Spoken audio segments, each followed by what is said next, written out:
For today, we have a business-to-business session. I already told our Malaysian, for the first time, tourists to come to Malaysia,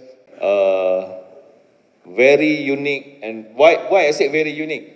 At the islands, of course, beside the beaches, the crystal clear water and others, you can find the local cultural there, which is very good. You know, and Indian food also you have it right. Very adventurous. You want to go to the jungle because we have 130 million years of old of rainforest jungle. Yeah, there are one trip of the school children coming from Chennai going to Taman Negara, the national park. National park. They go to the national park to see the elephants, to see all the nature calls and nature calls, the nature inside the jungle. So it depends what the Indian needs to go and see. We love to offer what we have, but I cannot promote extravaganza because I want you to experience by yourself. Because you come to Malaysia, it's all about experience. This year is Visit Malaysia year, and the serial experience is very important. Because if you don't experience, you just come and visit, it's not be inside your mind. But if you experience, I'm very sure you go back, you tell your wife, hey, please come to Malaysia with me. It's very good, sir. Very good, darling. Come. You don't need to go to other place. Come to Malaysia. Something like that. That's why experience, we want to sell the experience to the tourists. Yeah. Thank you, sir. Thank you. Because of the tourism, beside tourism, because my job is tourism. That beside that, because the relationship between the two countries, because the politics for economy, the country, the investment coming coming from the India, especially from the IT company, for example, Bangalore, a lot of IT meetings, they are come to Malaysia, another. I just finished one of the conference of medical, a lot coming from India. They want to invest more in India in terms of medical. You see, something like that. That's why the ties. Because for tourism, some people say tourism is all about leisure. For me, tourism, whenever you come to Malaysia, when you come from Chennai, come to Malaysia, and then you go back, that's tourism. The purpose of visit, whether you come for business, whether you come for conference, even though you come for medical health or whatever, you come for homestay, you come for Malaysia, my second home, it's all about tourism. That's why I said tourism is very broad. That's why these days, anybody can talk about tourism. So, but the ties, when I mention about the ties, it's more toward people to people. You know, it's what toward people to people. First time come to India, not first time to Chennai, first time come to India. And then when he arrived yesterday, he was impressed with different culture, different country, how the hospitality Indian receive him at the airport, and everything. So that's the thing that other countries also have, but they have a different kind of culture. So that's the thing I say, people to people is very important. Human touch, human touch, yeah. Ecotourism is popular among the youngsters these days. Youngsters, especially for a school trip. Okay, I just mentioned just now, the school trip coming from India one, go to the rainforest. Go to the rainforest to see all these elephant and others. Ecotourism is not about rainforest alone. Ecotourism also involving islands. They go and visit. That's why I said, if you go and visit, you don't feel anything. But if you go and experience, then you can feel. That's why ecotourism also, we start promoting for the Indians. But very targeted group. I cannot sell ecotourism to the normal tourists. They don't want. They don't want to go hassle, go to the jungle. It take you 1 hour to go there. They don't want. But if you go to the market, to the people who really love ecotourism, yes, they don't mind. 3 hours jungle trekking, no problem.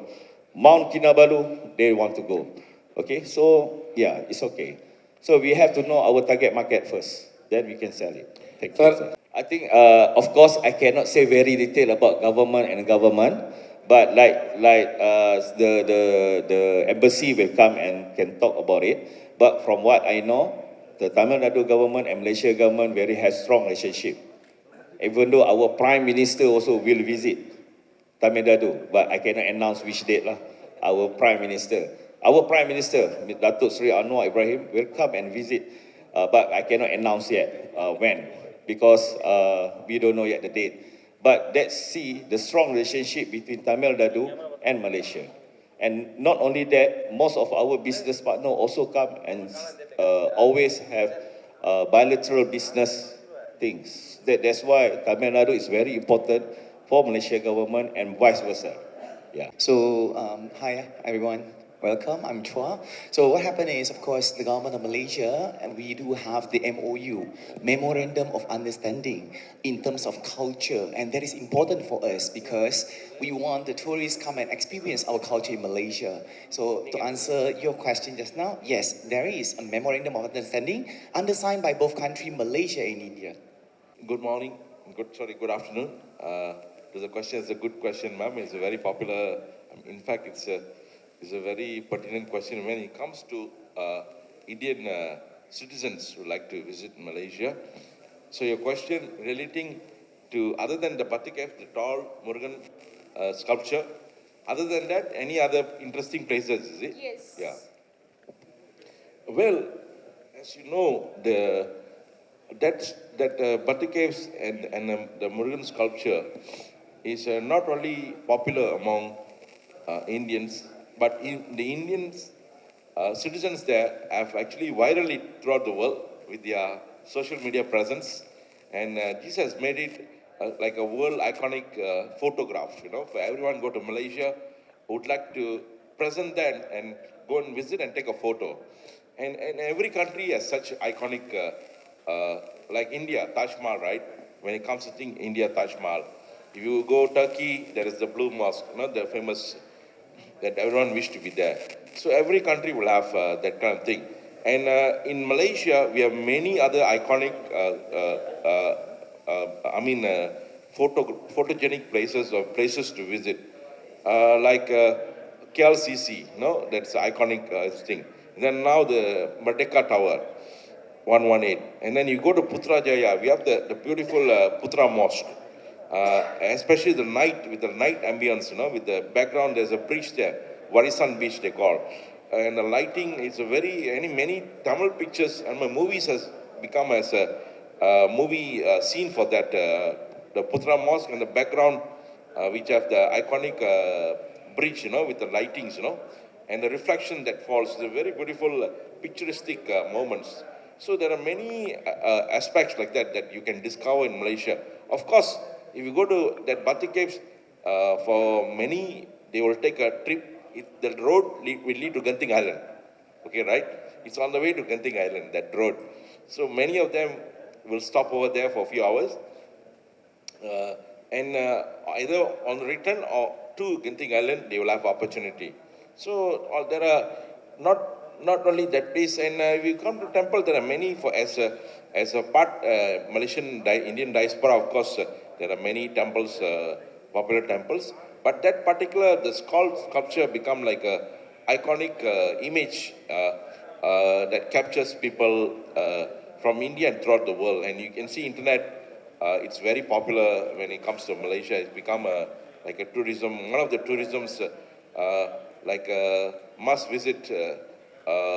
To take a picture and be there. And then that the sculpture, not only that, there are many other things to do there. You have Batik caves, not only that, there are many, you can go to the Ramayana caves, you have the Bhagavad Gita kind of exhibit there. And then, of course, people like to sometimes see the monkeys, you know. There are a lot of monkeys there, you know. That also I noticed many Japanese, you know, Chinese, they're very, they might not have seen like the local macaws, you know, that very friendly, sometimes very aggressive, but actually that is not, I mean, it's there being present, but it's not encouraged to actually mingle with them or give food. They are there as a wild animal. So there are many things also there that do's and don'ts. Of course, they are being there because that whole thing is a kind of natural setting, and it's naturally formed limestone caves, you know. So the wildlife are there for ages. So these are some of the interesting, not only that, there are many other structures and buildings. And lately, our you know, on the Merdeka, I mean, we have this place on the center of Kuala Lumpur where the Selangor Royal Club lies.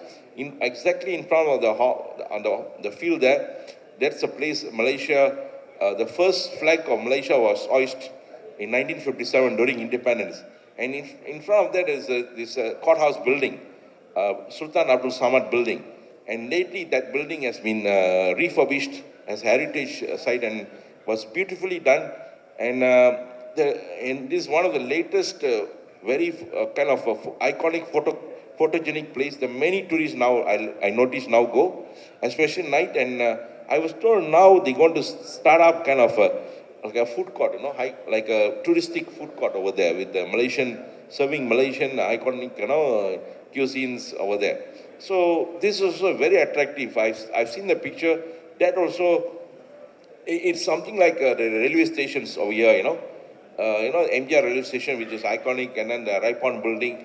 So this building has been refurbished lately, and these are some of the places you can go for photo shoots, wedding photo shots, or any other fashion modeling, advertisement, blogging, social media, content developers can go and always visit these places, and you can do a lot of things there, activities. Thank you. It's time to visit Malaysia for the best timing. Actually, all year round, actually, Malaysia, we have no four season. You can come all the time actually to visit Malaysia. Okay? And then the best part is now, F1 will come to Malaysia this coming October. So I would like to highlight this. Please actually promote the F1 will come of that. And then also I would like to mention as well, please convey that message to our readers, to the whole of Indian friends out there. Please come and visit Malaysia. This year, we are celebrating our Visit Malaysia year, and we extended the Visit Malaysia year until end of 2027. So that's it from Tourism Malaysia. I would like also to thank our Batik Air here, and also the whole of our media friends here to come. And yes, could be we have another question.